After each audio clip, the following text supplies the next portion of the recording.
दो बहू की कहानी। नीता को तारीफ शब्द पता ही नहीं था। घर के सारे काम वह एकदम सही सही करती थी। खाना बहुत स्वादिष्ट बनाती थी, लेकिन फिर भी आज का खाना अच्छा है बहू, ऐसा उसकी सास कभी बोलती ही नहीं थी। और पति भी कभी उसकी प्रशंसा नहीं करता था। उसने बनाया हुआ खाना चुपचाप खाकर उठकर दोनों पति और सास चले जाते थे। उसने खाना खाया या नहीं, इसका उन दोनों को फर्क नहीं पड़ता था। सास को वह पसंद नहीं थी। उसके हाथों से जरा से भी भूल हो गई हो तो सास तुरंत गुस्सा करती थी।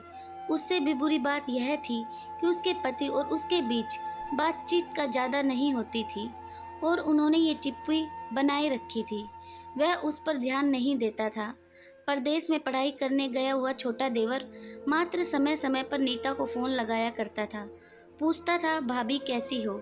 उसका फ़ोन आने पर नीता बहुत खुश होती थी। अपना मन हल्का करने का उचित स्थान था नीता का।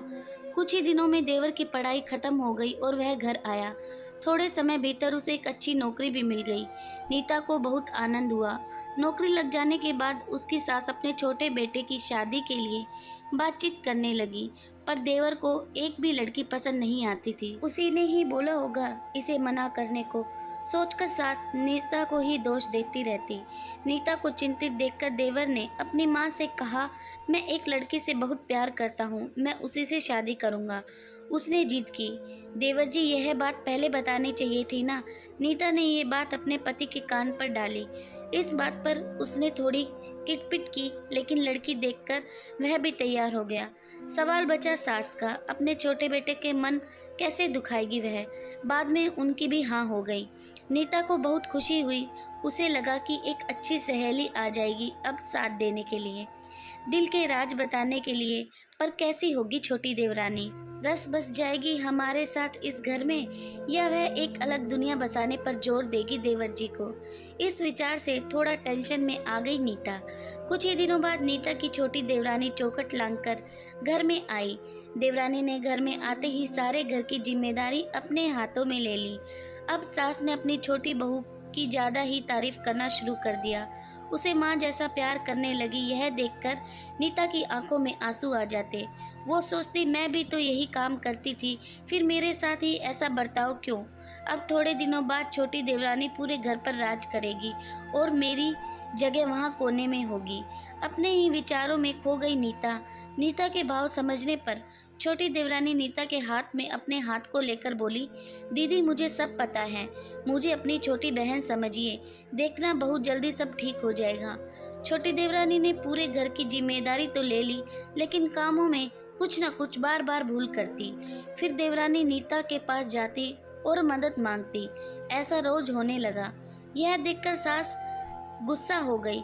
मेरे रहते हुए वह छोटी बहू बड़ी बहू को क्यों पूछती रहती है? फिर सास भी रसोई घर में आकर चार काम शुरू करने लगी।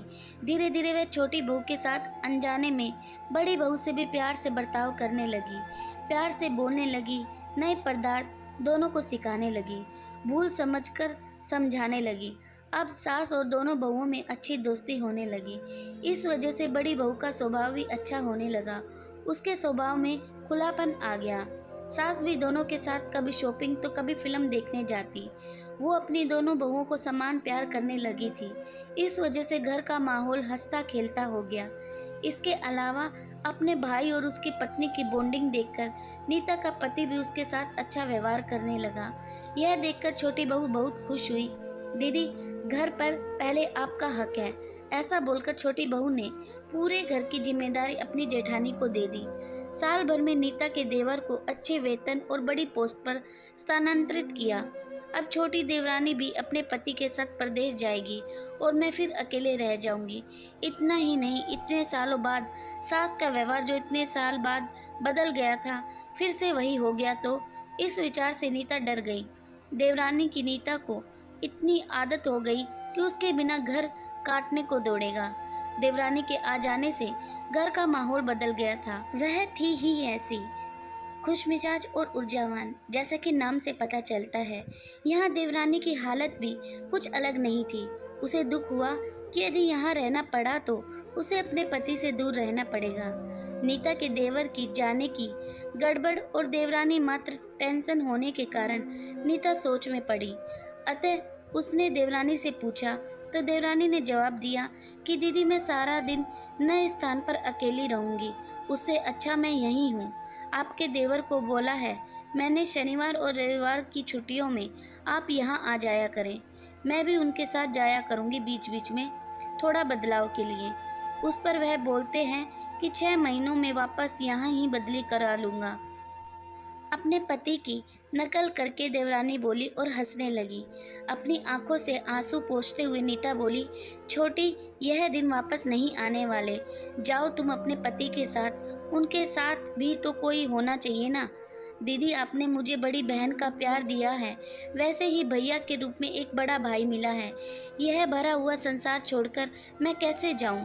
वहाँ अकेली का मन नहीं लगेगा। 6 महीने का तो सवाल है, वह आते रहेंगे यहाँ पर। यह सुनकर नीता ने